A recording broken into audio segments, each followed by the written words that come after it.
staged UFO attack on Earth. We have been preconditioned by all the media for the past couple of decades to slowly but surely start accepting the existence of aliens and UFOs.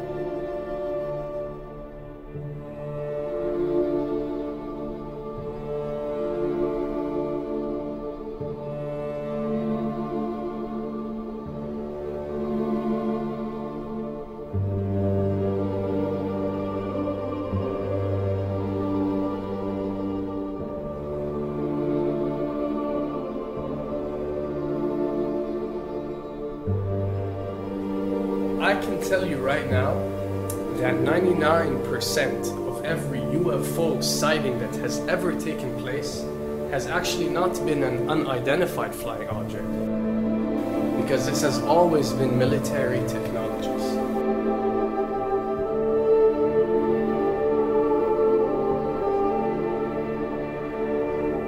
Another thing I'd like to point out is surveys and questionnaires.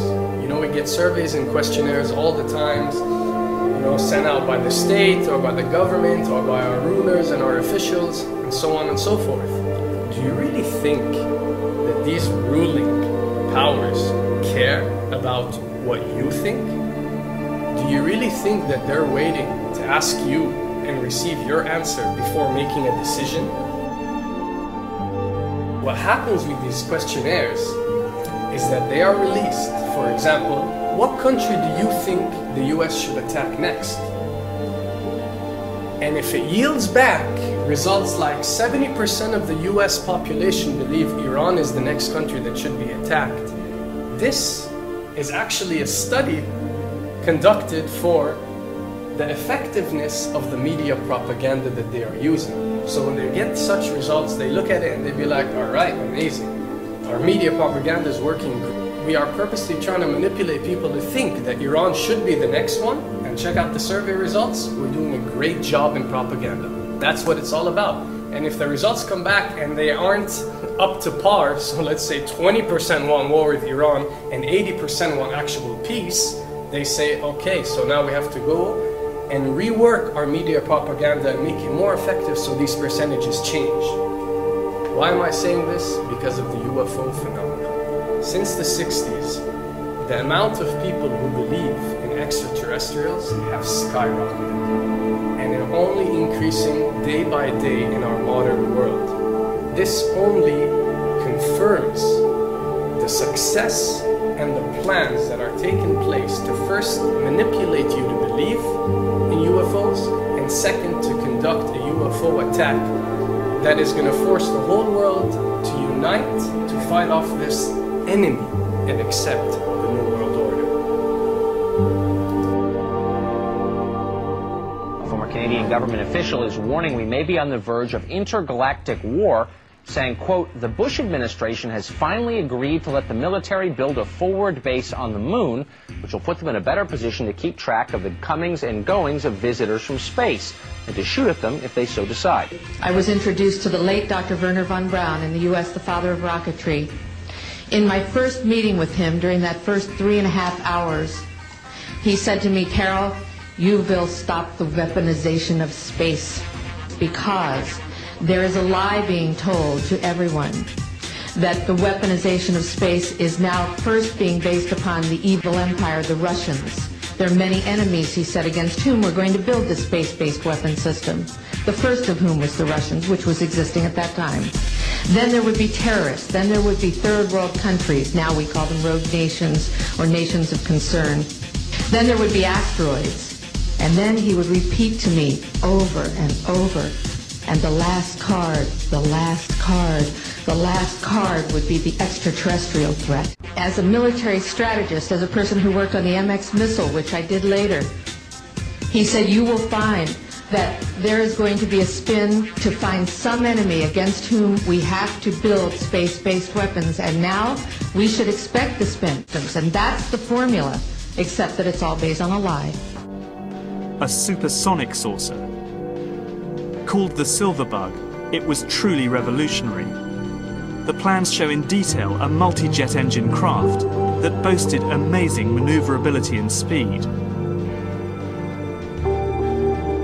It's an intriguing thought that this concept may tie in with the work of the German scientists who brought saucer technology to the US at the close of the Second World War.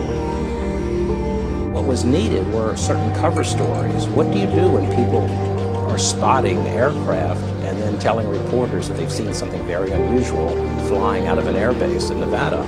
And frankly, this was the origin of a lot of the sightings that took place in the mid-50s, 1954, 55, 56, of unidentified flying objects, the UFOs. So the CIA was involved in encouraging people to believe that, yes, they saw UFOs, and the CIA and the military tried to be very helpful to reporters to get these stories out, to divert the attention of the country, and particularly the people in this region, about what they had actually seen.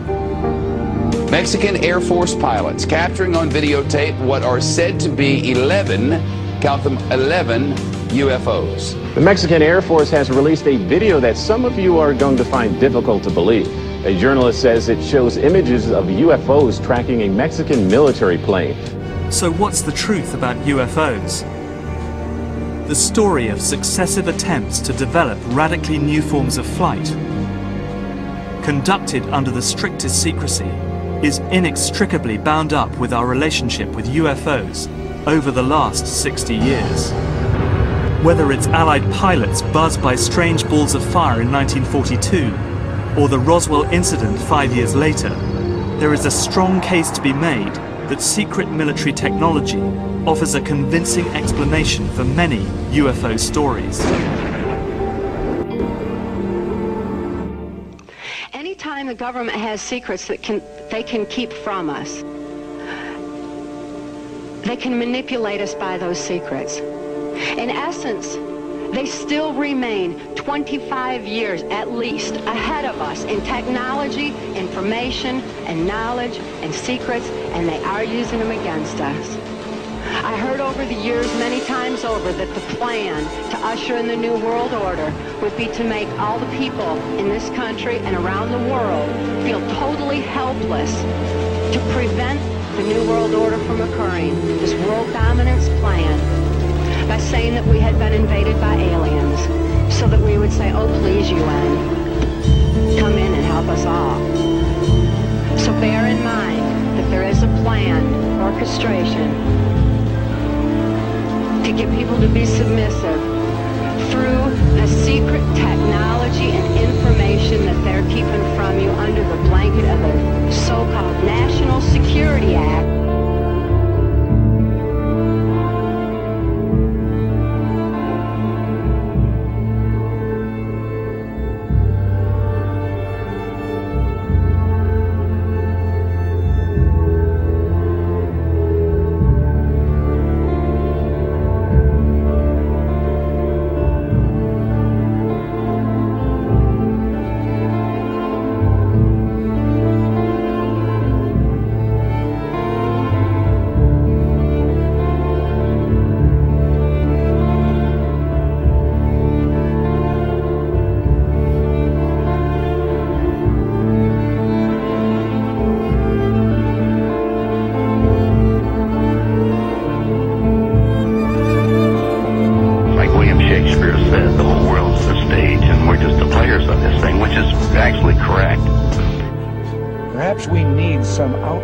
Universal threat to make us recognize this common bound.